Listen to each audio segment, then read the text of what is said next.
After 2 years of shutdowns and global disruptions, I'm wondering, have you lost the why of what you do as an entrepreneur?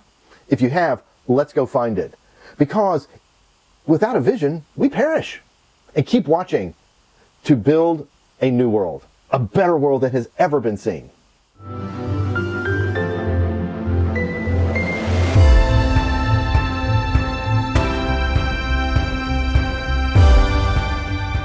Hey guys, I'm George Black, and I've helped lead numerous startups and companies.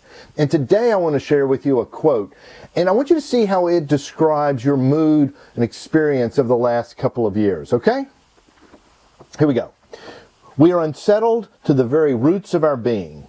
There isn't a human relation, whether of parent or child, husband and wife, worker and employer, that doesn't move in a strange situation. We're not used to a complicated civilization. There are no precedents to guide us, no wisdom that was not meant for a simpler age. This is from a book called The Fourth Turning. It's about the trends of history.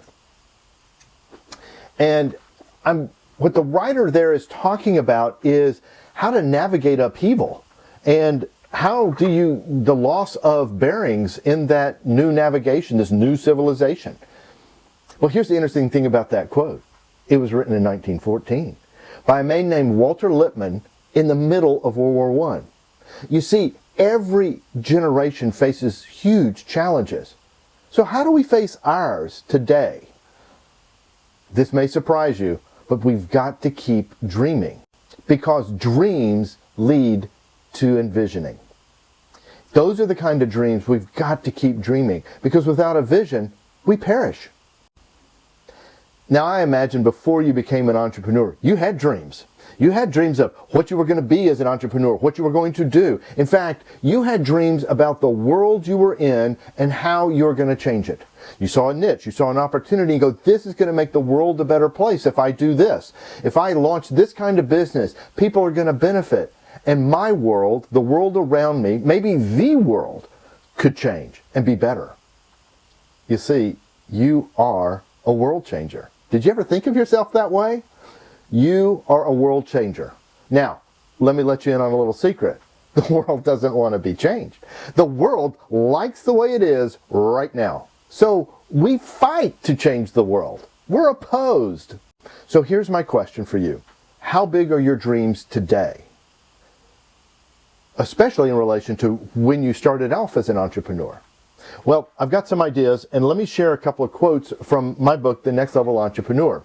And this book is a book of letters. It may surprise you. And there's a young man named Max. He's a young entrepreneur, just starting out, and he writes an older, very successful sage who's now a tycoon named Mr. A.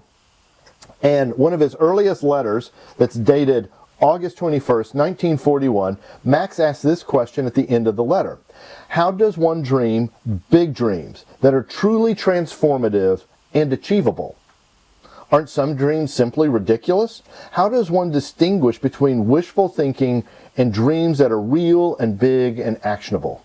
And that's a great question, right? I mean, how do we know? How do we know we're dreaming the right dreams, the big dreams?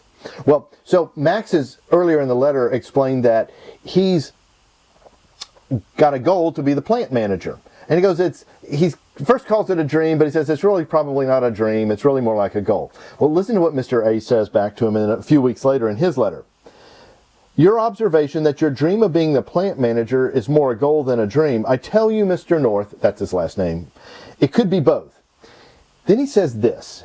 Anyone with a vision for anything is an entrepreneur. That's a wild definition, but he nails it down to you and me when he says, however, life becomes a real adventure for those who act on their vision and seize opportunity. They are the ones who become entrepreneurs, living into their dreams and not someone else's. Right? I mean, isn't that core to why we became entrepreneurs? Dreams can lead to vision, he writes. To dream big depends on the size of your worldview and self-awareness. Do you see your world as getting larger or smaller? Do you see yourself as someone who can impact your world or who the world will impact? Oh, these are important distinctions to consider. And then he says specifically, Mr. North, what about your world? The one in which you live, Saline County, which is in Kansas. Do you see it as infinite with ever-expanding possibilities, or as finite with limited resources? So I want you to consider those questions, and as you do, I want you to consider something else. I mentioned the date of that letter was August 1941, and Mr. A writes in September 1941, and a few months later, Pearl Harbor will be attacked and bombed, and the U.S. will enter into World War II.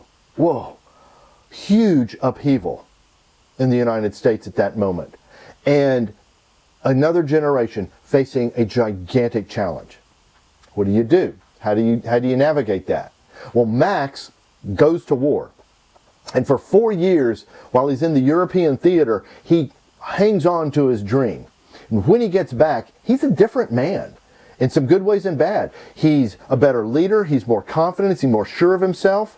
But he's also got, like what we would call today, PTSD and other things. And so he turns to Mr. A again. And Mr. A not only helps him with that, but gets him back to the place to where he can start to live into his dreams. And so in part 3 of the book, Mr. A guides him through the next level Navigator. And it's a process that begins in your dreams, takes you into envisioning, and then to the very strategies that you will use to launch and build a great company. Well, let me just give you a little insight, author insight here. The Next Level Navigator process is a process I created many years ago. I've used it with numerous companies.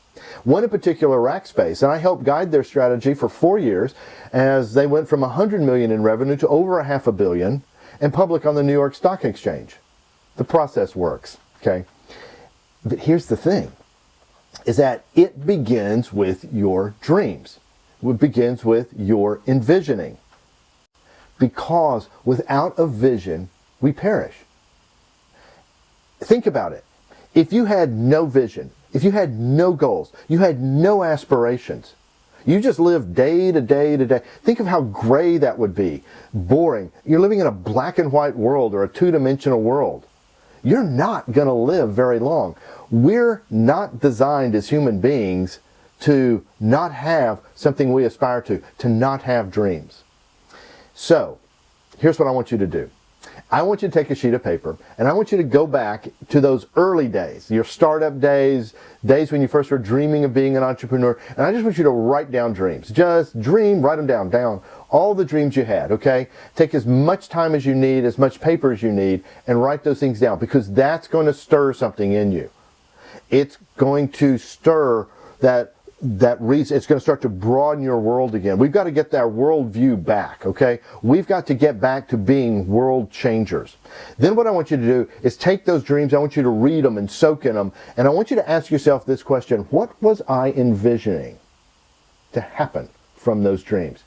And there you go. There's your vision, okay? So I started this video with a portion of an envisioning statement that's found in the movie The Kingdom of Heaven. So keep watching, because I'm going to show you this clip, and it begins with a personal envisioning statement, and then it's followed by a larger corporate envisioning statement. And let it just wash over you. Feel it. Be inspired, okay?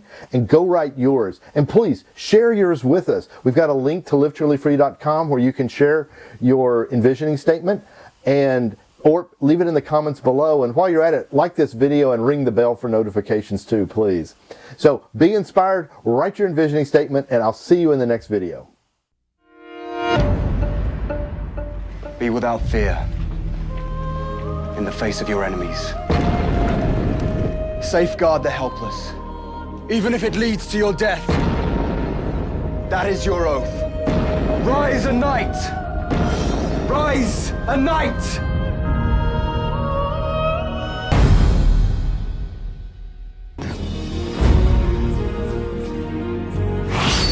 A new world. A better world than has ever been seen. There, you are not what you were born, but what you have it in yourself to be. A kingdom of conscience. Peace instead of war. Love instead of hate. That is what lies at the end of crusade.